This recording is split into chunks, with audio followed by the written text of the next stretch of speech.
दोस्तों hi everyone, कैसे हैं आप सब। दोस्तों, ये कहानी सिर्फ एक कहानी है और इन कहानियों को हकीकत से न जोड़ें, ये सिर्फ आपके मनोरंजन के लिए है। तो दोस्तों, जैसा कि आप सभी ने थंबनेल देख लिया है और आज मैं आपको एक जंगल की डरावनी कहानी सुनाने जा रहा हूँ। और उस जंगल में एक तालाब है और उस तालाब में एक राक्षस है। तो दोस्तों, बहुत मज़ा आने वाला है, तो फटाफट अपने हेडफोन लगा लें और कहानी शुरू होती है यहाँ से। शहर के सबसे बड़े जंगल में मौजूद फॉरेस्ट डिपार्टमेंट में कॉल आया कि शहर के कुछ खूंखार अफरादी जंगल में घुस आए हैं पुलिस से बचने के लिए। और जब ये बात फॉरेस्ट डिपार्टमेंट में फैली तो कई सारे फॉरेस्ट रेंजर पेट्रोलिंग के लिए जंगल में निकल गए और उन्हीं में से कुछ फॉरेस्ट रेंजर का नाम था जॉन और मार्क। वो दोनों एक दूसरे के काफ़ी अच्छे दोस्त भी थे और काफ़ी सालों से फॉरेस्ट रेंजर की ड्यूटी कर रहे थे। वो पेट्रोलिंग करते हुए इधर से उधर उन अपराधियों की तलाश कर रहे थे। रात बहुत हो चुकी थी, इसलिए उन्हें काफ़ी कठिनाइयों का सामना करना पड़ रहा था, लेकिन सारी कठिनाइयों को पार करते हुए वो अपनी पूरी कोशिश कर रहे थे उन अपराधियों को ढूंढने की।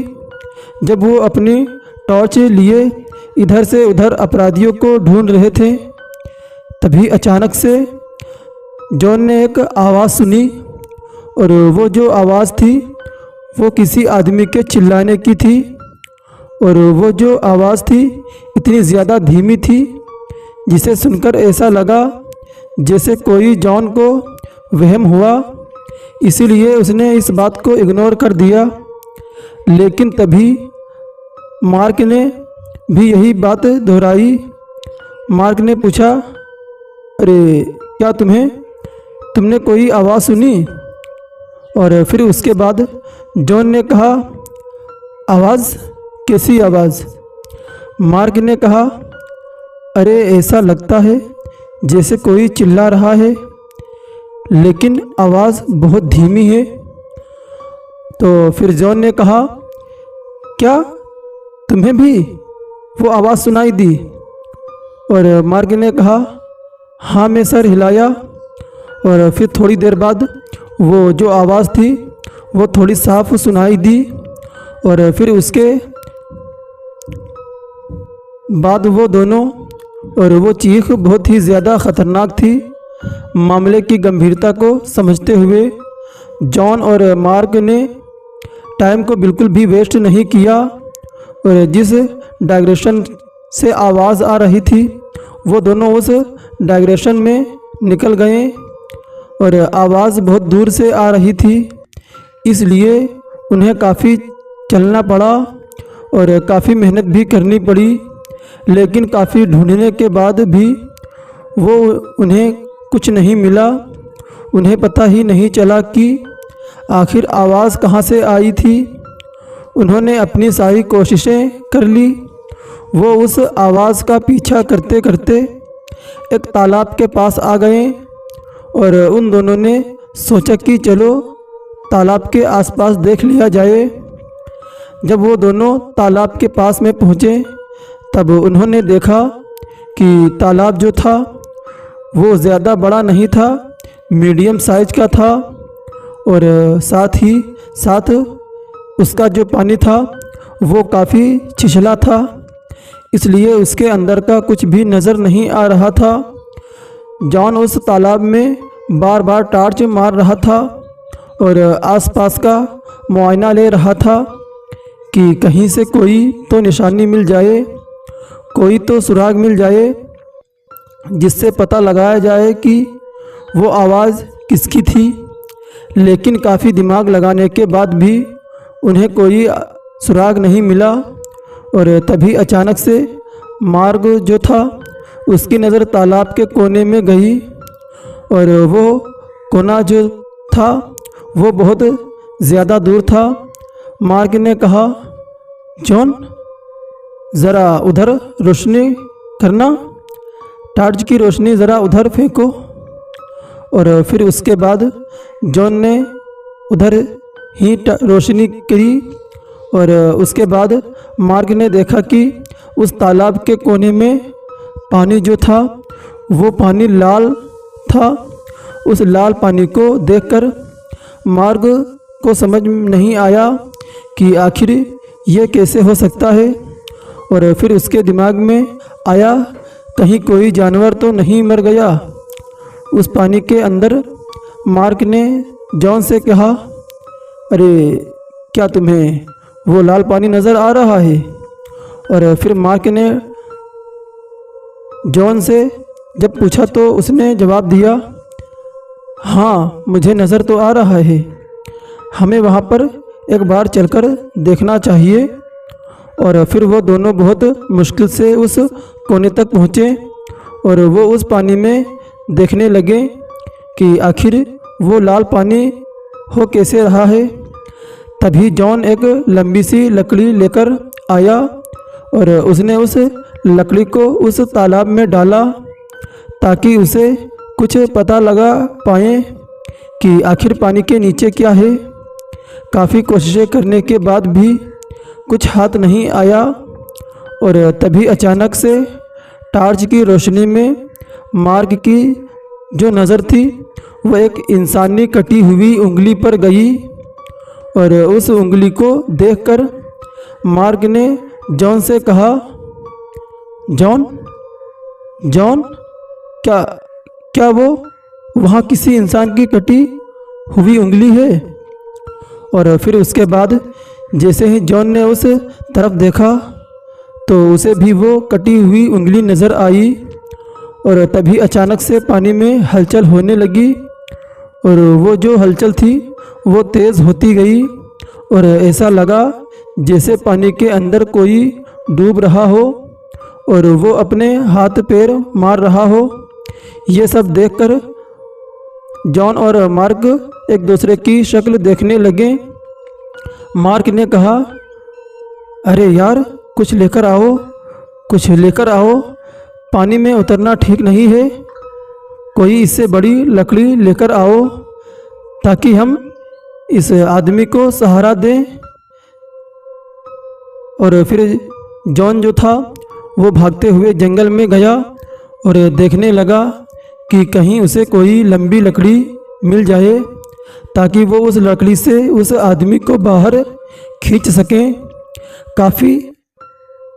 काफ़ी आसपास देखने के बाद उसे एक लंबी लकड़ी नज़र आई। उस मज़बूत सी लकड़ी को लेकर तालाब के पास जा ही रहा था। तभी उसने मार्ग के चिल्लाने की आवाज़ सुनी तो उसने तुरंत वहाँ से तालाब की तरफ दौड़ लगा दी। और उसने जैसे ही तालाब के पास देखा तो वही मार्क खड़ा था और उसने कहा, जल्दी आ, लकड़ी लेकर जल्दी आ।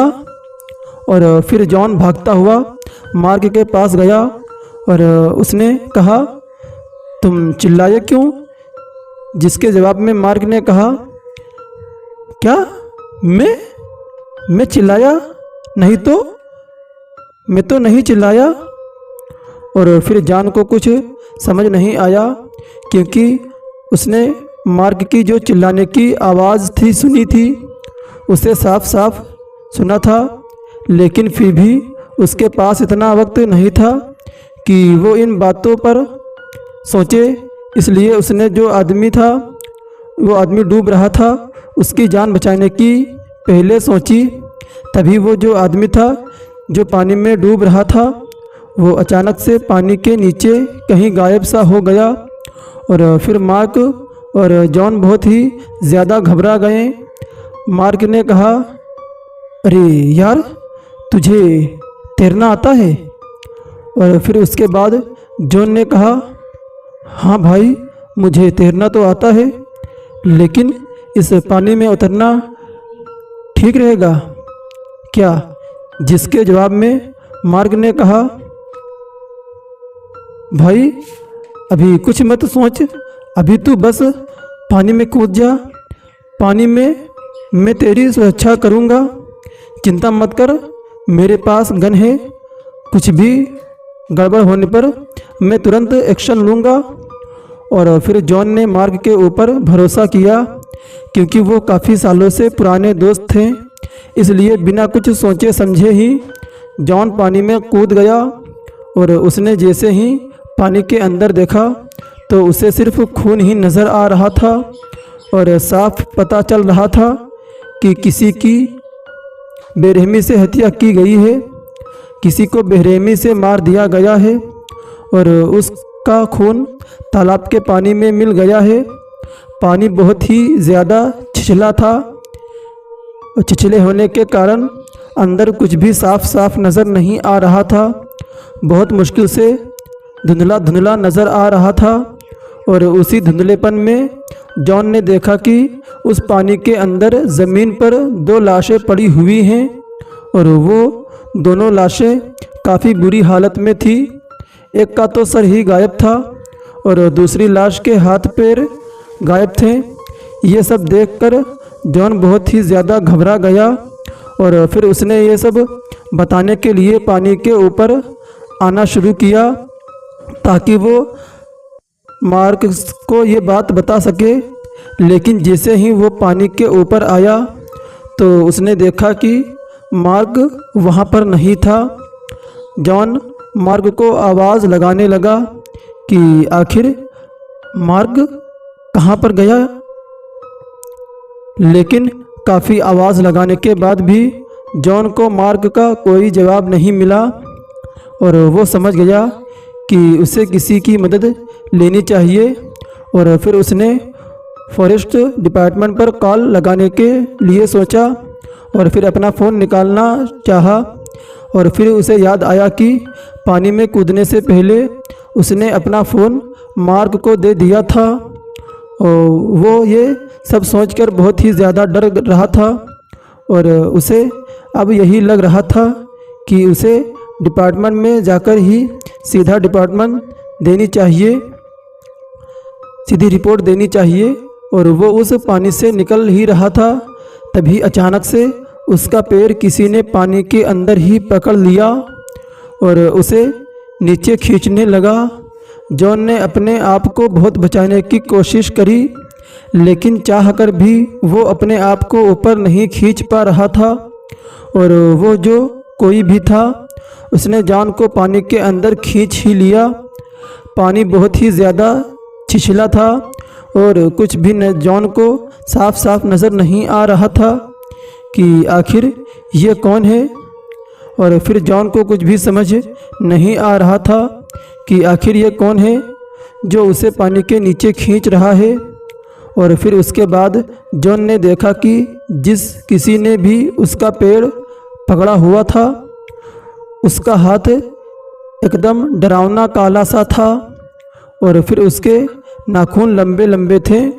और जॉन ने फिर और देखने की कोशिश करी तो उसे नज़र आया कि एक काला सा राक्षस, डरावना राक्षस, जिसने एक हाथ से जॉन के पैर को पकड़ रखा था और दूसरे हाथ से मार्ग के कटे हुए सर को पकड़ रखा था। और जॉन को कुछ समझ नहीं आ रहा था कि आखिर मार्क तो सही सलामत पानी के ऊपर था, तो आखिर उसका कटा हुआ सर इस राक्षस के पास, इस डरावने राक्षस के पास कैसे आया। तभी उस राक्षस ने जॉन के सामने ही अपना रूप बदल लिया और उसने मार्क का रूप ले लिया और वो हंसने लगा। और ये सब जानते ही वो मार्क समझ गया, वो आदमी समझ गया कि जब उसने मार्क के चिल्लाने की आवाज़ सुनी थी तभी इस दरिंदे ने उसे मार दिया होगा और ख़ुद उसका रूप लेकर वहाँ पर खड़ा हो गया होगा। और फिर उसने जानबूझकर इसे पानी में कूदने के लिए कहा। जॉन ने अपने आप को बचाने की बहुत कोशिश करी, लेकिन उसकी सारी कोशिशें नाकामयाब हो गईं और आखिर में उसका भी वही हाल हुआ।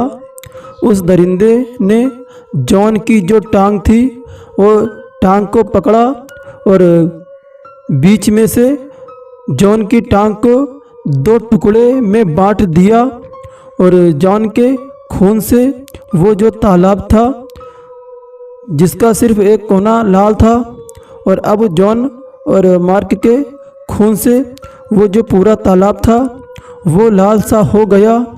और फिर उसके बाद उस दरिंदे ने मार्क और जॉन की लाश को खा लिया।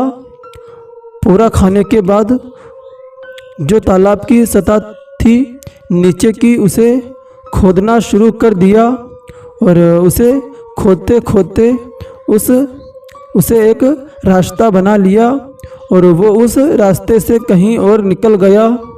और दोस्तों कहते हैं कि आज भी वह राक्षस छोटे छोटे तालाबों में जाकर बैठता है और रात के वक्त किसी शिकार का इंतज़ार करता है।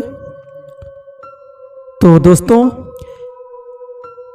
आज की थी ये कहानी और मुझे पूरी उम्मीद है कि आप सभी को सुनने में बहुत मज़ा आया होगा।